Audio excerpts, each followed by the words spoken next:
propose de passer à une autre dimension. On a parlé de la forêt, on a parlé des arbres, on a parlé des forêts, et là, on va peut-être parler de grandes forêts, d'ensemble de forêts au sein de massifs, et notamment d'une notion qui, je pense, doit être un peu prise en compte par les propriétaires forestiers, qui est la notion de bassin versant.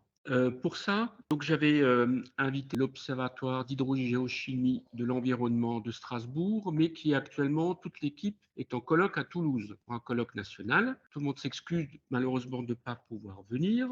Je vais seulement un peu vous présenter un peu ce laboratoire à ciel ouvert, ce qu'ils font. Que je voudrais surtout mettre en avant dans ce travail et dans ce laboratoire, c'est vraiment cette notion de bassin versant. Pour vous donner une image très simple d'un bassin versant, c'est un entonnoir qui a une sortie, qui a un bord. Le bord, c'est un petit peu la ligne de crête d'une zone montagneuse, et la sortie, c'est la rivière à la fin. Donc, vous voyez qu'il y a des pentes, il y a une surface délimitée, et tout ce qui se passe à l'intérieur de cet entonnoir, même à la plus petite échelle, va jouer finalement sur ce qui sort au bout de l'entonnoir, qui est l'eau bleue, et dont va vous parler tout à l'heure Hervé Yézou. Donc l'Observatoire hydrogéochimique de l'environnement. Donc il a été installé en 86, et c'était un petit peu, donc on parle d'hydrogéochimie. Il avait surtout pour idée d'étudier un petit peu toute la chimie du sol et de l'eau du sol, parce que cet observatoire, il a fait suite à toute la période des pluies acides, où il y avait des dépérissements massifs dans toute l'Europe, qui ressemblaient à des épidémies de scolytes, ou comme les dépérissements qu'on voit aujourd'hui, mais qui étaient vraiment des pluies qui avaient un côté acide, nocif, et induisaient un affaiblissement des aiguilles, un affaiblissement des feuilles, des pertes de feuilles et des arbres qui crèvent. Et c'est donc suite à ça qu'il s'est mis en place. Le phénomène des pluies acides, c'est relativement vite estompé, parce qu'il était quand même essentiellement dû à la quantité de soufre dans les combustibles, dans le fioul, dans le gasoil, qui a été quand même fortement réduit au niveau des raffineries. Néanmoins, ce phénomène peut persister dans certaines vallées de montagne, notamment alpines, quand il y a de l'industrie lourde, type métallurgique,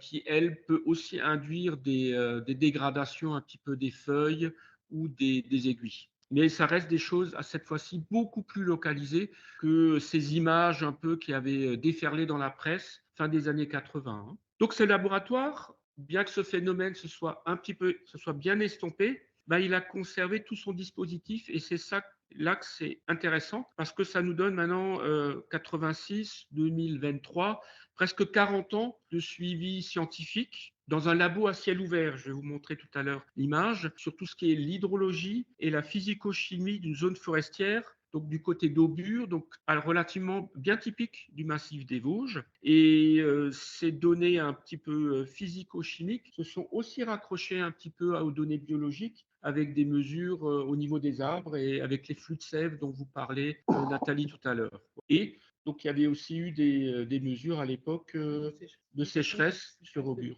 Il y avait, alors, je ne sais pas si elle est plus en fonction, une grande tour avec différents systèmes météo à différentes altitudes, qui permettaient vraiment de discerner la composition des nuages, la composition des précipitations à différentes altitudes. On appelait la grande tour météo d'Aubure. Et donc ce diaporama, voilà, je l'ai réalisé à partir de publications qu'a fait cet observatoire, qui fait partie donc de l'Unistrat de Strasbourg et l'Institut Terre et Environnement de Strasbourg.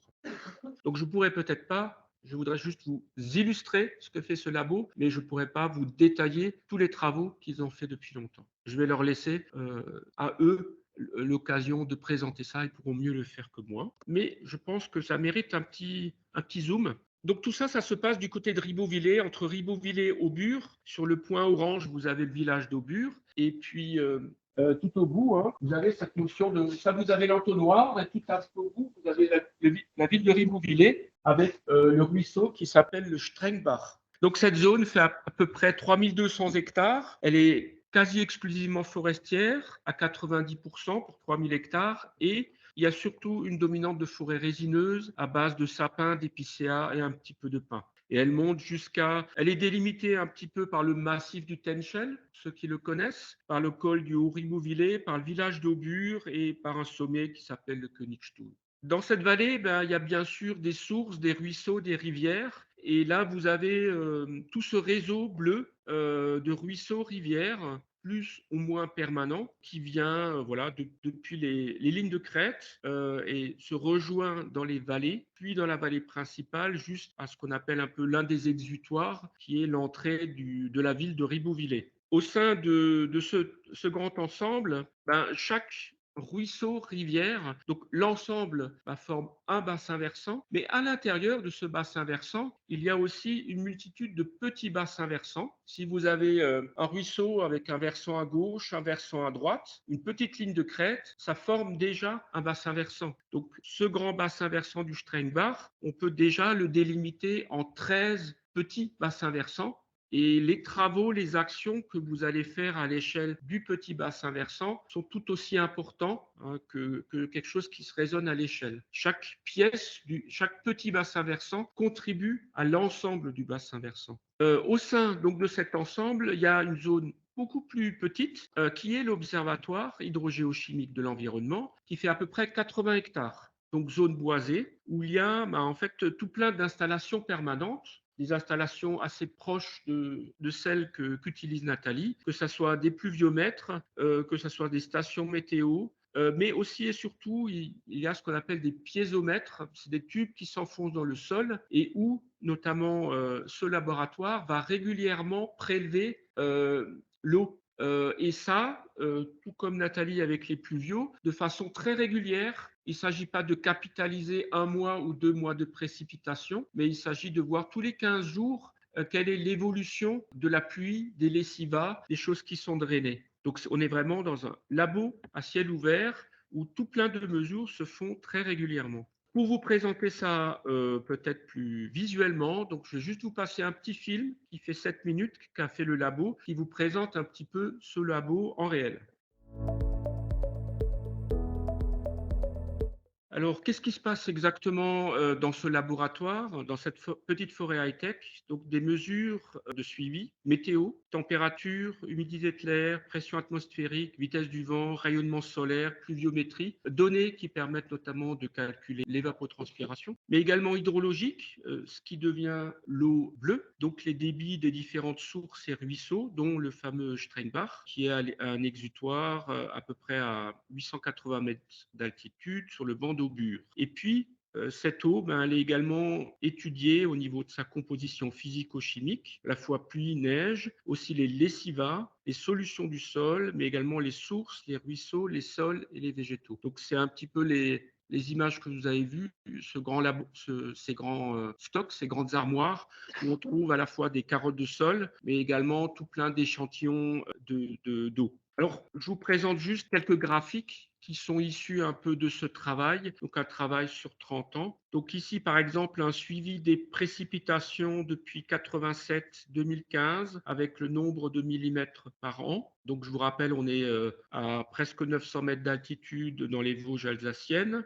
Des précipitations qui finalement, la ligne bleu clair, varie un petit peu de 1600 millimètres par an à 900 millimètres par an. En parallèle, mais en dessous, vous avez deux autres graphiques avec le flux d'eau un peu à l'exutoire, qui est la donnée Q en bleu clair, c'est la ligne la plus en dessous, et également la ligne bleu foncé, Q plus S, qui est vraiment la quantité d'eau qui est exportée. Donc bien sûr, toutes ces lignes sont un petit peu analogues. Il y a un décalage entre les précipitations et entre ces exports qui est un petit peu cette consommation également et cette évaporation. À droite, vous avez un peu un linéaire entre les deux, entre la précipitation et l'exportation. En parallèle, toujours un même graphique en ordonnée le nombre de millimètres par an, en abscisse 1987-2015, avec un différentiel entre les précipitations et l'export. Une tendance linéaire à l'augmentation, mais toujours des variations très importantes d'une année à l'autre. Pour avoir une image peut-être plus profonde de l'eau dans le sol, donc il y a un certain nombre de piézomètres, on a des tubes qui vont profondément dans le sol, où on peut mesurer, vous avez vu le boîtier qui s'installait sur une petite plateforme, donc mis à différents endroits, ben, ça permet un peu de calculer le volume d'eau par mètre carré, donc le nombre de mètres cubes par mètre carré. Plus le bleu est profond, plus il y a d'eau. Sur le point 22, qui est un petit peu au centre, qui est plutôt bleu foncé, on est plutôt dans un contexte quasi de source, alors que dans les zones jaunes, ben, on est plutôt sur des hauts de versants, sur des hauts de talus où l'eau draine. Vous aurez un graphique tout à l'heure assez explicite sur comment fonctionnent ces flux d'eau. Voilà, dans la zone de source, on est quasiment à du 0,8 mètre cube par mètre carré, alors que dans les zones les plus hauts, les plus drainantes, on est plutôt à 0,1 mètre cube par mètre carré. De facto, ben, pour les arbres qui poussent en haut par rapport aux arbres qui poussent en bas, ben, il faut un peu qu'ils s'adaptent à un tout autre volume, hein. On est presque dans un rapport de 1 à 10. Un gros travail qui est fait, qui peut-être prend le plus de temps et le plus de place, c'est justement l'étude de tous ces échantillons d'eau. Donc avec ben, différents composés, que ce soit le sodium, le calcium, le silicium, le chlore, l'azote, le magnésium, le potassium et le S, je crois que c'est le sélénium, mais je suis... Ou le soufre, pardon, oui. Ben, le soufre qui était ben, l'un des éléments le plus étudiés justement par rapport aux plus acides. Donc vous avez les flux chimiques en ordonnée et puis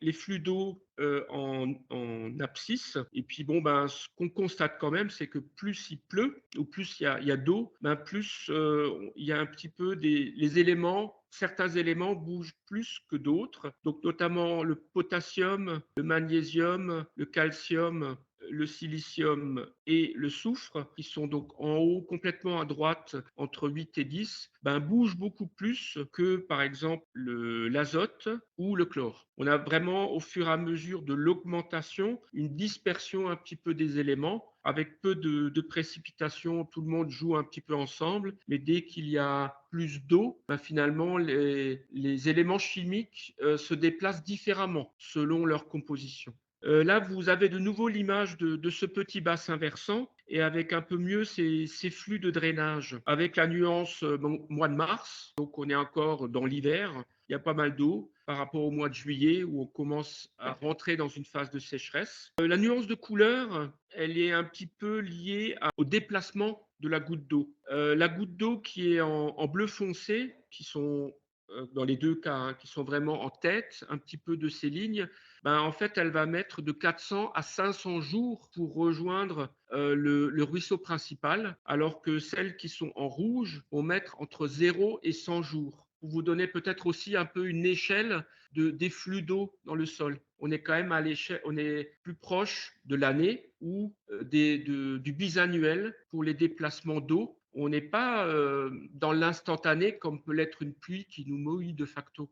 Et puis, bien sûr, ben, la densité de ces flux est beaucoup plus importante donc en hiver au mois de mars qu'il ne l'est ensuite au mois de juillet, où tout ça ben, commence un petit peu à s'estomper. Donc là, on a un petit peu une représentation aussi graphique de ces flux d'eau et aussi de leur périodicité sur 80 hectares. Ce que je voudrais de nouveau réinsister, c'est vraiment sur cette notion de bassin versant. C'est quelque chose de facile, c'est un vallon, son synonyme, c'est un peu la vallée, le vallon. Mais vous pouvez un petit peu l'imaginer en vous promenant dans la montagne. C'est très facile également à dessiner sur une carte. C'est peut-être aussi à mettre en rapport avec vos propriétés forestières. Est-ce que vous êtes à l'intérieur d'un bassin versant? Lequel? Ou est-ce que finalement votre propriété s'étend sur plusieurs bassins versants et chaque action que vous faites sur votre bassin versant, que ce soit une éclaircie, une coupe, va vraiment jouer sur les flux d'eau? Je pense que ce point de vue doit peut-être être plus pris en considération aussi dans la gestion forestière et ce même à la plus petite échelle, quoi. Pas nécessairement à l'échelle de ces 3000 hectares, mais certains bassins versants ne font que 1, 2 ou 10 hectares.